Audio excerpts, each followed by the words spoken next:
नमस्कार YouTube family, thoughts with cooking ह्या चॅनलमध्ये तुमचं मनापासून स्वागत आहे। आज मी बनवत आहे कुकीज गव्हाच्या पिठापासून। ह्याच्यासाठी मी सर्वप्रथम 100 ग्रॅम बटर घेतलेलं आहे। त्याच्यामध्ये मी असं म्हणजे बारीक वाटून साखर टाकलेली आहे।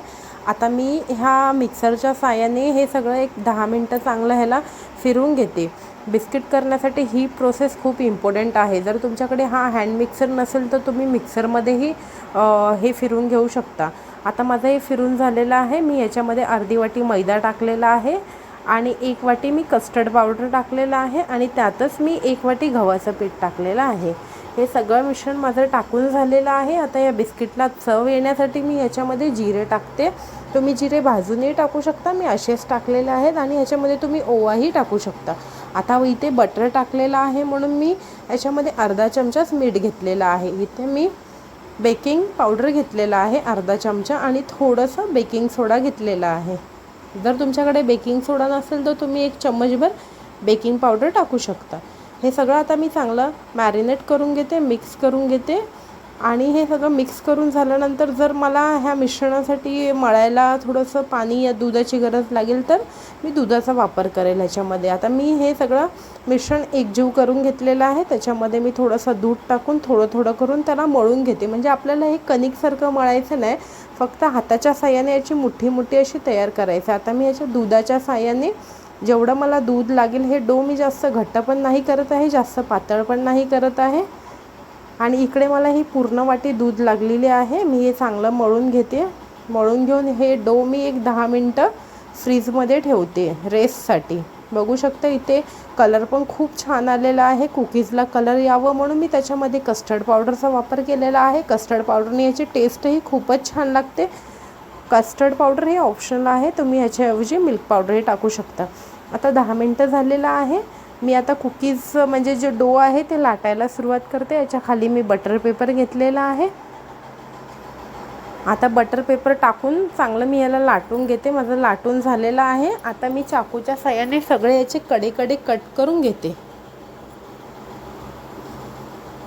ही बिस्किट आणि ही कुकीज खायला खूपच छान लागते, तुम्ही पण एकदा नक्की ट्राय करून बघा। मला जर हवं असेल तर तुम्ही ह्याच्यामध्ये काळी मिरीची पावडरही टाकू शकता, ते ऑप्शनल आहे। त्याच्याने पण त्याची चव खूपच छान लागते। आणि मी इकडे तुम्हाला बेकिंग दोन्ही प्रकारे करून दाखवणार आहे, एक ओव्हनमध्ये करून दाखवणार आहे आणि एक गॅसवरती करून दाखवणार आहे। काय होतं ना, मी नेहमी कुकीज करताना गॅसवरती माझी कुकिंग म्हणजे कुकीज कशी होते, वरतून लाईट कलरची होते आणि खालतून जळून जाते। पण आता ह्यावेळेस ह्या कुकीजमध्ये असं नाही होणार, म्हणून हा व्हिडिओ शेवटपर्यंत नक्कीच पहा। इथे माझी कुकीज सगळी कट करून झालेली आहे। आता हे असं हाताने खाली चिकटते म्हणून मी ह्याला चाकूच्या साहाय्याने काढून घेतलेला आहे। जर तुम्हाला चाकूने कट करायचं नसेल तर तुम्ही कुकीजचं कटर पण भेटतं, त्याच्याने तुम्ही कट करा। आता चाकू कसं हर घरात अवेलेबल आहे ना, म्हणून मी हे चाकूचं तुम्हाला ऑप्शन दिलेलं आहे, नाहीतर तुम्ही कुकीज कटरने पण हे कट करू शकता। इकडे माझे सगळे बिस्किटं कट करून झालेले आहेत। आता मी ह्याला चमच्याच्या साहाय्याने याला असं फोक म्हणजे होल पाडून घेते फोकने असे। ह्याच्याने आपली कुकीज एकदमच मस्त होईल खायला आणि ह्याच्यामध्ये जो आपण जिरा टाकलाय त्याचा फ्लेवर ह्या बिस्किटला खूपच छान येईल। आता मी ह्याच्यामध्ये बेकिंग ट्रेमध्ये हे सगळे बिस्किटं टाकून घेते। हे सगळे बिस्किट ह्याच्यामध्ये टाकून झालेले आहेत। अशा प्रकारे मी अजून दुसरे पण बिस्किट लाटते, पण मी त्याला शेप थोडासा गोलाकार देते। माझ्याकडे एक डब्याचं झाकण घेतलेलं आहे, मी त्याला गोल असं त्याचे शेप देऊन घेते सगळे आणि हे सगळे ह्या ट्रेमध्ये टाकते आणि मी त्याला ओव्हनमध्ये एक 15 मिनटं ह्याला मस्त असं बेक होऊ देते। बघू शकता आता 15 मिनटं झालेले आहेत माझे। आता मी दुसरी प्रोसेस तुम्हाला दाखवते गॅसवरती। आता हे लाटून घेतलेलं आहे, ह्याला मी चांगलं कट करून घेते। इकडे गॅसवरती मी एक पातेलं ठेवलेलं आहे आणि मी त्याच्यामध्ये थोडंसं मीठ टाकलेलं आहे। मीठ म्हणजे माझं ते बेकिंगचंच मीठ आहे, मी आधी पण केलं होतं खूप वेळा।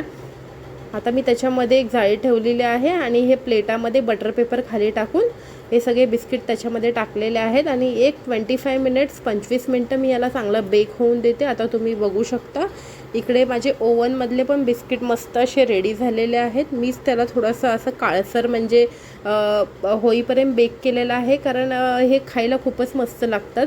आता इथे माझे गॅसवरचे पण बिस्किट रेडी झालेले आहेत, तुम्ही बघू शकता दोन्ही पण बिस्किट एकदमच मस्त झालेले आहेत, खाण्यासाठी एकदमच खूपच स्वादिष्ट आणि एकदम छान हे बिस्किट झालेले आहेत। तुम्ही पण ही रेसिपी नक्की ट्राय करा। आता मी तुम्हाला ही बिस्किट तोडून दाखवते, तुम्ही बघू शकता किती मस्त ही बिस्किट तुटते आहे आणि खायला पण खूपच छान झालेली आहे। ह्याच्यामध्ये बटरचा फ्लेवर, कस्टर्ड पावडरचा फ्लेवर बघू शकता किती मस्त झालेली आहे ही बिस्किट खाण्यासाठी।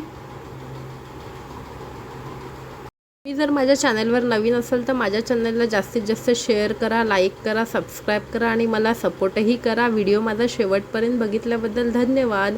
थँक्यू।